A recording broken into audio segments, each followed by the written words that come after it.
Assalamualaikum warahmatullahi wabarakatuh. Selamat siang teman-teman. Kali ini saya akan berbagi tentang cara sablon jersey, kaos jersey yang biasanya dipakai oleh teman-teman main bola ya. Itu kainnya lembut, lemas. Untuk itulah cara penyablonannya cukup khusus. Pastikan lem meja kita itu harus baru ya teman-teman. Biasanya saya pakai itu 2 kali baru dikasih lem meja lagi, karena khawatir nanti ketika digesut itu biasanya kayak meleset gitu teman-teman, atau ketika nanti dihaluskan itu mengkerut. Jadi pastikan lem mejanya itu baru, dan biasanya kalau saya itu makainya 2 kali, baru setelah itu saya pakaikan lem lagi. Oke teman-teman, seperti biasanya kita harus bikin desainnya dulu, yaitu register desain, pasang knop O knop U nya, karena yang kita gunakan adalah meja sablon Thailand ya teman-teman.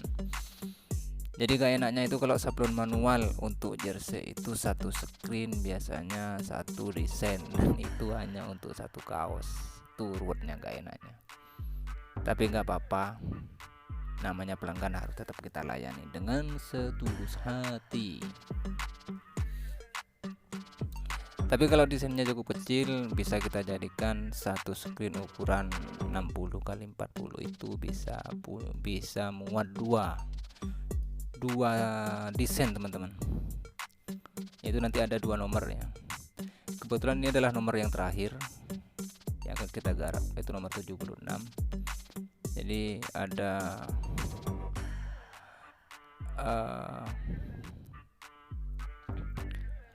ada baiknya kita juga bisa menghemat screennya dan afdruk tentunya.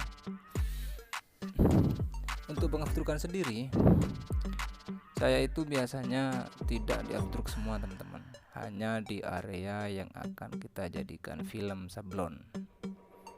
Jadi area-area yang sudah kita register itu hanya yang dijadikan yang hanya diafdruk. Lagi-lagi untuk menghemat afdruk, kalau afdruk semua kan juga eman, sisi-sisi yang lain kan tidak digunakan. Mending kita afdruk yang kita butuhkan saja. Jadi sesuai kebutuhan afdrukannya. Setelah afdruk, jangan lupa kita keringkan, dan pastinya ini jangan sampai lupa agar afdrukan kita itu tidak gagal, yaitu ketika proses pengeringan kita harus tidak berada di bawah sinar cahaya secara langsung. Artinya kalau kita berada di bawah sinar cahaya secara langsung, apalagi lampunya itu terang atau di luar ruangan, itu bisa jadi proses pengafdrukan kita akan gagal. Pastikan ada di bawah tidak ada di bawah cahaya langsung ketika proses pengeringan. Kita keringkan sampai benar-benar kering. Kalau pakai hot gun, usahakan agak jauh ya teman-teman. Kalaupun dekat, jangan sampai lama-lama. Kita pindah-pindah hot gunnya, panasnya itu, karena kalau terlalu panas nanti juga nggak bisa, nanti gagal juga proses penyinarannya nanti. Ketika masih proses penyinaran, ini ada 2. Sebagaimana saya katakan di video-video sebelumnya, proses penyinaran itu bisa menggunakan matahari dan juga bisa menggunakan lampu. Ini ada 5 lampu, tapi penataan lampunya kurang baik ya, karena kemarin diangkat-angkat dipindah-pindah, jadi akhirnya lampunya berantakan. Tapi yang hidup cuma 4 lampu. Cara ini yaitu agar nanti desain yang hitam itu menutupi celah-celah afdrukan yang mana nanti kita akan semprot Tapi dalam video ini kita langsung ke proses cetak ya teman-teman, karena proses penyemprotan kita ada di luar. Setelah diproses, dikeringkan dan disemprot. Setelah disemprot dan dikeringkan, kita langsung masuk ke area proses penyemprotan. Jangan lupa untuk diisolasi karena kita hanya afdruk bagian terpenting saja ya. Kita isolasi sisi pinggirnya. Kalaupun perlu kita cek, khawatirnya ada yang bolong. Di sini ada yang bolong ya teman-teman, yaitu kalau nggak salah nomor 22. Baru kita afdruk lagi, remove ya. Kita afdruk sedikit, kita tempelin afdruk saja, tidak buat film lagi. Atau kalau cuma yang besar-besar kita langsung isolasi ya, kita langsung kasih lakban bening seperti ini. Sisi register yang hitam ada tinta pulpennya itu kita juga isolasi ya teman-teman, khawatirnya tembus nanti ketika melakukan penggesutan.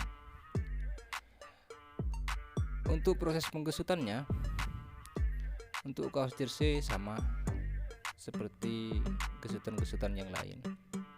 Saya gesut kaos katun, gesut kaos KH dan lain-lain itu sama teman-teman. Hanya saja yang terpenting kalau jersey ini, yang penting kalau jersey itu lemnya harus rekat ya, harus merekat sekali, sama kalau kayak nyeblon jaket ya teman-teman. Itu biasanya, nah ketika digesut begini itu biasanya geser. Nah, kalau lemnya itu tidak baru, makanya tadi saya ketika pasang kaos itu masih ditekan pakai kertas ya teman-teman, agar kain jerseynya itu menempel ke papan sablon dengan erat. Proses pengorganan, pada proses pengorganan ini kalau bisa kita pakai yang step 1. Di step 1 itu kan tidak terlalu panas, khawatir melembek ya teman-teman, atau khawatir mengkerut nanti. Agar tidak mengkerut kita pakai level 1, tapi saya di sini pakai level 2 dengan cara cepat ya, dipindah-pindah dengan cara cepat. Nah, agak jauh juga, dengan cara cepat agak jauh, jangan dekat-dekat nanti mengkerut, karena bahannya kan bahan nilon atau plastik ya teman-teman bahannya. Jadi pastikan kita sesuaikan dengan bahan yang akan kita gunakan. Beda dengan katun, kalau katun pun itu di hot gun secara dekat dia tahan terhadap panas. Oke, untuk selanjutnya ini sudah masuk pada bagian proses pensablonan. Kita ikuti saja alurnya sampai selesai.